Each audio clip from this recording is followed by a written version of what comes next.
Vamos a hablar de ecoscopía en ventilación mecánica y yo quiero preguntarle al público qué creen que sea esto, tengan su propia respuesta y una vez que la tengan, vamos a decir que esto es un reloj.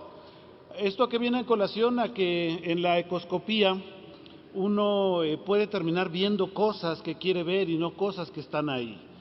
El otro punto sobre la ecoscopía es que nosotros no estamos haciendo ecocardiografía como los cardiólogos, no nos interesa hacer una medición exacta, porque muchas veces no tenemos la ventana adecuada para realizar estas mediciones. Nosotros hacemos ecoscopía, que es un punto medio entre la ecocardiografía y la exploración. Lo que queremos es serle de utilidad al paciente. Cuando estamos en ventilación mecánica siempre hay que decir, si alguien les dice que porque realizó ecocardiografía puede mantener una presión meseta arriba de 30, pues eso no es correcto. Y segundo, la ecoscopía nos puede ayudar a entender por qué la presión meseta tiene que ser de 30. Nosotros podemos analizar el ventrículo derecho. Si el ventrículo derecho tiene una presión diastólica mayor de 25 milímetros de mercurio, el ventrículo derecho va a claudicar. Si transformamos los 25 milímetros de mercurio a centímetros de agua, tenemos 27 centímetros de agua y los otros 3 para llegar a una meseta de 30 es lo que necesitamos para levantar el tórax. Esa es la razón por la cual la presión meseta no puede ser superior a 30, porque tenemos alto riesgo de provocar una presión diastólica final del ventrículo derecho mayor de 25 milímetros de mercurio, y eso haría que el corazón tuviera un deterioro. Cuando terminemos de poner los parámetros de ventilación mecánica, siempre es indispensable voltear a ver al ventrículo derecho y asegurarnos que el ventrículo derecho no tiene ninguna alteración en su morfología o no está comprometiendo al ventrículo izquierdo. Si terminamos de analizar la ventilación mecánica y volteamos a ver el ventrículo derecho tiene está más grande que el ventrículo izquierdo, tiene interdependencia ventricular, que simple y sencillamente quiere decir que el ventrículo derecho está colapsando al ventrículo izquierdo, pues estos son datos de mal pronóstico. Y si estos cambios están hechos por mi manejo ventilatorio, porque he tenido una presión meseta demasiado alta, porque la meseta menos PIP está arriba de 18, porque el CO2 está arriba de 70 y está causando problemas, pues esas son cosas que yo podría manejar con el ventilador. Pero si nosotros estamos viendo un ventrículo derecho que está colapsando, si se dan cuenta como que incluso hace una especie de forma como de D, como una sonrisa de paleta payaso, ¿sí lo ven? Eso es a lo que se refieren cuando dicen ya se lo cargó el payaso. Entonces, siempre vean la forma del ventrículo derecho. La excentricidad del ventrículo derecho nos va a dar utilidad en ventilación mecánica para saber si tenemos un problema de sobrecarga de presión o un problema de sobrecarga de volumen, y esta es una información muy importante. La excentricidad del ventrículo derecho, ventrículo izquierdo siempre tiene que medirse, y esto no es más que los diámetros mayores del ventrículo izquierdo para ver la excentricidad y que nos digan si hay algún compromiso. Y esta para mí es la medición más importante en terapia intensiva. Esta es una proyección donde vemos el tracto de salida del ventrículo derecho, es decir, la arteria pulmonar, y podemos ver el ventrículo izquierdo para ver la función sistólica, podemos ver la aurícula derecha para hablar de disfunciones diastólicas, podemos ver la válvula aórtica. Esta es una proyección muy completa, subsifoidea en un eje corto, que yo les recomiendo que sea siempre la primera medición que hagan en subsifoidea de este eje corto, porque nos da una información completa de qué es lo que está pasando exactamente en el paciente, y podemos analizar tanto la aurícula izquierda como la aurícula derecha, la válvula aórtica, y muy importante, el tracto de salida del ventrículo izquierdo, la arteria pulmonar, las arterias pulmonares. Cuando nosotros utilizamos un Doppler pulsado a nivel del tracto de salida, el nivel de la arteria pulmonar, podemos ver el tiempo de aceleración, que es de donde inició el ITB pulmonar al pico máximo. Y esta es una información muy valiosa porque nos habla de la presión media de arteria pulmonar. Desde donde inició el ITB al pico máximo de velocidad del ITB, vamos a hacer 80 menos la aceleración por 0.5 y esa va a ser la presión media de arteria pulmonar. Entonces, siempre, por favor, siempre vean la arteria pulmonar, el tracto de salida, y busquen este ITB para saber exactamente cómo están las presiones pulmonares. Si esto es menor de 100, hay un importante compromiso de las presiones, y si el ITB de la arteria pulmonar tiene una pequeña muesca, que le llaman el signo de la hacha, pues esto puede ser que haya una situación de hipertensión pulmonar, y a veces es el ventilador el que provoca la hipertensión pulmonar.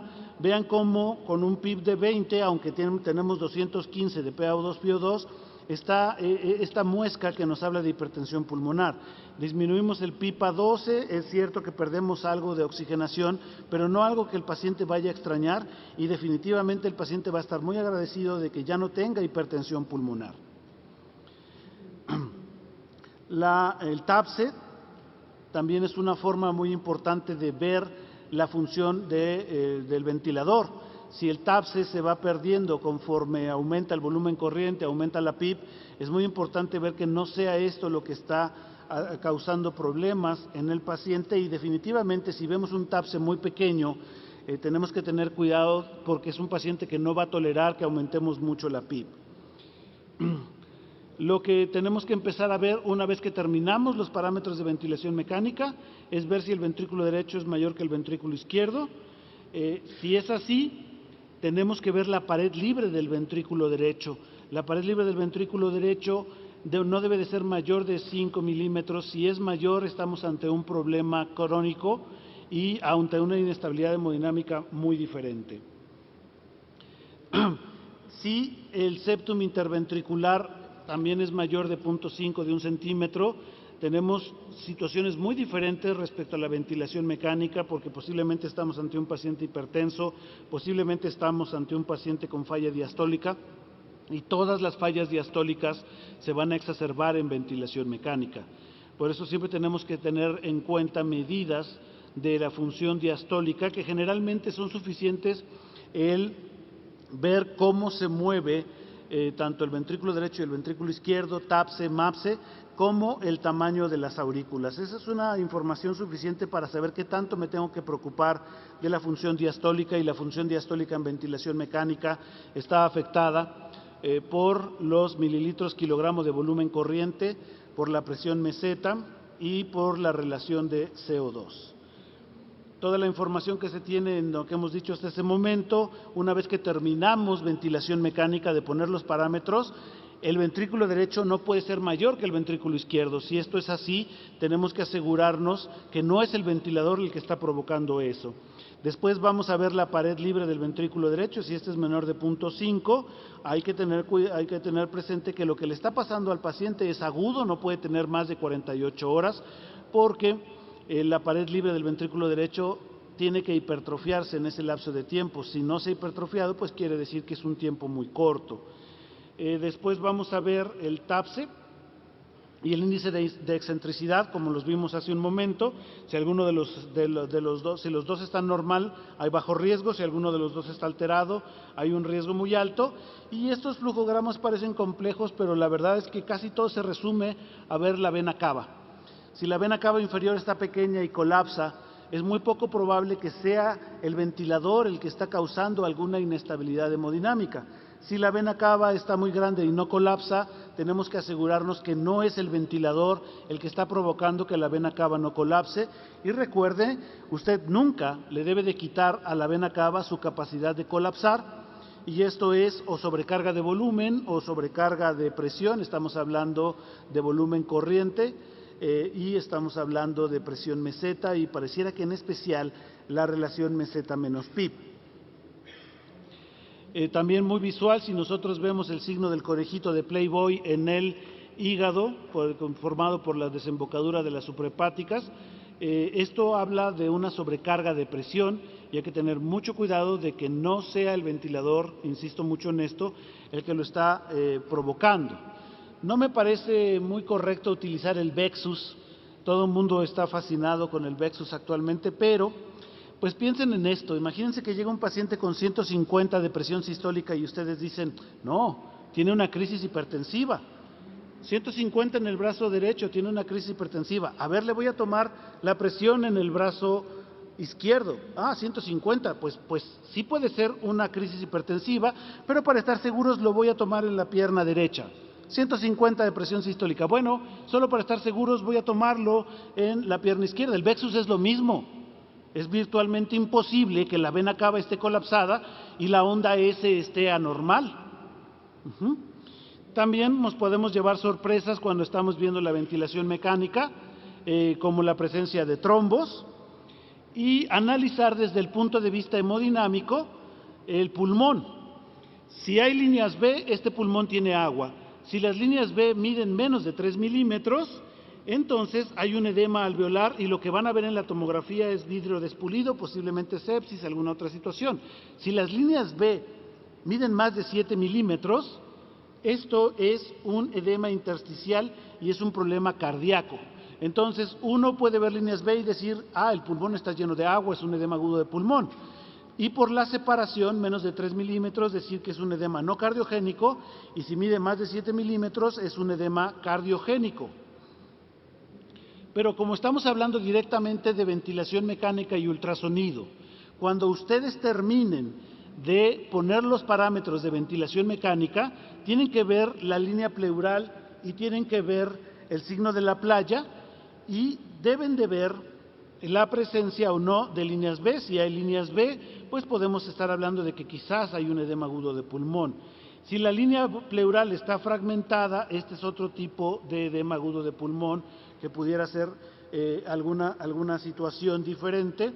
En una línea B más una línea pleural fragmentada es un edema agudo no cardiogénico. Siempre vean esta situación. Y al último hay una situación que se llama pulso pulmonar, donde nosotros podemos ver el movimiento del corazón en el signo de la playa. Es indispensable que cuando termine la ventilación mecánica se pueda ver en el pulmón el signo del pulso pulmonar, porque esto quiere decir que el paciente tiene una adecuada distribución de flujo, no está sobredistendido y eso es muy importante. Ya pasando a mediciones un poquito más complejas, nosotros debemos de ver la regurgitación tricuspidia y tenemos que ver la relación E', y esto nos puede ayudar a sospechar si el paciente tiene algún problema de hipertensión pulmonar. Y no es que con la ecocardiografía nosotros podamos clasificar la hipertensión pulmonar, para eso necesitamos un Swan-Ganz, pero sí nos puede decir si es el componente precapilar o postcapilar el más importante ante una presión pulmonar elevada. Si la presión de aurícula izquierda, dada por la relación E', está por debajo de 15, pero la regurgitación tricuspidia está arriba de 2.8, ese paciente no solo tiene problemas de presión pulmonar, sino que es un problema precapilar. Si está más de 15 la E' con más de 2.8 de regurgitación, eso es postcapilar. Y una cosa que nos enfrentamos mucho en ventilación mecánica es a la presión de aurícula izquierda elevada en un paciente que no tiene hipertensión pulmonar, que tendríamos una regurgitación tricuspida de 2.8. No les estoy diciendo que con esto clasificamos la hipertensión pulmonar. Con esto decimos cuál es el aspecto más importante de la hemodinamia que está afectando la ventilación mecánica. Y esto es una cosa que yo siempre les recomiendo, si les gusta la ecoscopía, cuando terminen de ver el ventilador, siempre verán que estoy diciendo todo el tiempo que es cuando terminen de ver, no hagan ecoscopía antes de mover el ventilador. Si el TAPSE sobre la presión de arteria sistólica pulmonar es menos de 0.31, el paciente tiene desacoplamiento ventrículo arterial y eso es una situación que aumenta la mortalidad en ventilación mecánica. A mí me parece que esta sí es una medición que vale la pena tener todo el tiempo en pacientes bajo ventilación mecánica. Esto lo hizo un programa de inteligencia artificial, esto no lo diseñó un ser humano. Este programa de inteligencia artificial encontró que un paciente adecuadamente ventilado tiene una E mayor de 92 con una E' mayor de 16, con una frecuencia cardíaca por debajo de 127. Si nosotros terminamos la ventilación mecánica, la onda E es mayor de 92, la E' mayor de 16, hemos optimizado tanto la ventilación como la hemodinamia del paciente. Si bajo ventilación mecánica tenemos un ITB menor de 16, con una E menor de 67 y un colapso de vena cava mayor de 39, bajo ventilación mecánica, este es el único paciente que pudiera tener hipovolemia. Yo no veo necesidad de hacer estudios de si el paciente es respondedor o no respondedor.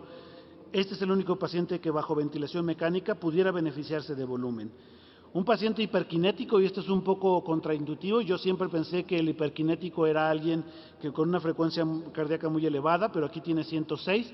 Hiperkinético tiene un ITB mayor de 20 y una fracción de acortamiento mayor de 58.